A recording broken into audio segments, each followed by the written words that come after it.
விஜய் கட்சி வெற்றி பெறும், திரும்ப நம்பிக்கையாக வரலாம், வேல்முருகன் வரலாம், கம்யூனிஸ்டுகள் வரலாம் அப்படின்னு ஒரு நம்பிக்கையான ஒரு சூழலை எப்போ உருவாக்குனா 26 தேர்தல் முடிவுகள் தான் உருவாக்கும். விஜய்க்கு ஒரு 15% ஓட்டு இருக்குன்னா எல்லாம் திரும்பி பார்ப்பாங்க. அந்த 15% ஓட்டு என்பது 20ஆக மாறுவதற்கு வாய்ப்பு இருக்குது. அடுத்த தேர்தலில் அந்த அத்தனை கூட்டணி சேர்ந்தால் அது 25ஆக மாற வாய்ப்பு இருக்குது. 20-25 தான் திமுக அதிமுகனுடைய நிரந்தர வாக்கு வங்கி. அப்போது இந்த கூட்டணி காங்கிரஸோ கம்யூனிஸ்டுகளோ சிறுத்தையோ வேல்முருகனோ அணி மாறி வெற்றி பெறுவதற்கு வாய்ப்பு இருக்குது. இப்போ வாய்ப்பு என்னன்னே தெரியல.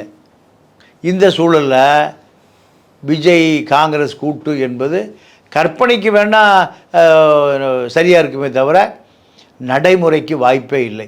திமுகவை விட அதிக ஓட்டு வாங்கக்கூடிய அளவுக்கு விஜய் காமிச்சிட்டார்னா அத்தனை பேரும் கல்லிக்கு வந்துடுவாங்க.